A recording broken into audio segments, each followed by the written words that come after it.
আগামী ২১শে ফেব্রুয়ারি ২০২৪ থেকে হাপানিয়া আন্তর্জাতিক মেলা প্রাঙ্গণে শুরু হবে ১৪ দিন ব্যাপী ৪২তম আগরতলা বইমেলা। বইমেলা চলবে ৫ই মার্চ পর্যন্ত। শনিবার রবীন্দ্র শতবার্ষিকী ভবনে ৪২তম আগরতলা বইমেলা আয়োজনের প্রস্তুতি সভায় এই সিদ্ধান্ত নেওয়া হয়েছে। ৪২তম আগরতলা বইমেলার প্রস্তুতি সভায় সভাপতিত্ব করেন মুখ্যমন্ত্রী ডক্টর মানিক সাহা। সভায় জানানো হয়, এবছর জেলা পর্যায়ের বইমেলা আয়োজনের জন্য ইতিমধ্যেই উদ্যোগ নেওয়া হয়েছে।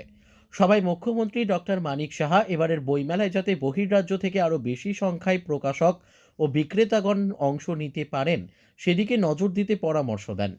তাছাড়াও সভায় মুখ্যমন্ত্রী স্থানীয় লেখকদের ভালো মানের বই যাতে সরকারিভাবে ক্রয় করা হয় সেদিকেও নজর দিতে বলেন।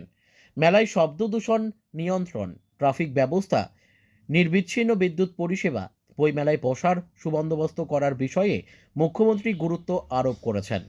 আর এখানে ট্রাফিকে যিনি এসপি সাহেব এখানে আছেন, আমি বলবো যে আপনারা দেখবেন বিষয়টা।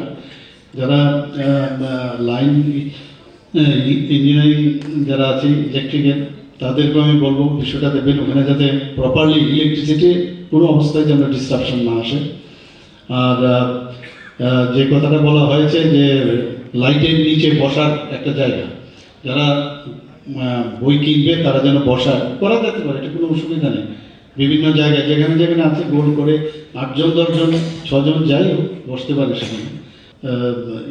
ভাইস চ্যান্সেলর সাহেব যেটা বলছেন যে জোরালো একটা অ্যাডভার্টাইজমেন্ট দরকার, যে আমাদের বইমেলা যেন সারা ভারতবর্ষের সব লোক জানে যে আমাদের এখানে এতদিনের মধ্যে যারা যারা পাবলিশাররা আছেন বা লেখক যারা আছেন, তারা যদি বইমেলাতে যোগদান করতে হয় তার জন্য আমরা দিতেই পারি, কোনো অসুবিধা নেই।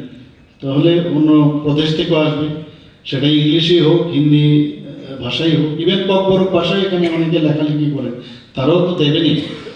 তো সব মিলিয়ে আমার মনে হয় যেভাবে কথাবার্তা হয়েছে, চর্চা হয়েছে, খুব পজিটিভ, এবং এই বইমেলা খুবই ভালো হবে, আমার বিশ্বাস এটা।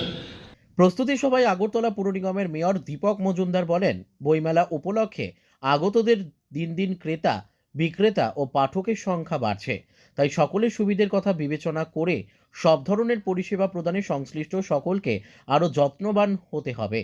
তাছাড়াও সভায় সংশ্লিষ্ট বিভিন্ন দপ্তরের আধিকারিকগণ, বিশিষ্ট সাংবাদিক ও প্রকাশকগণ উপস্থিত ছিলেন। Bureau report, news daily Bharat.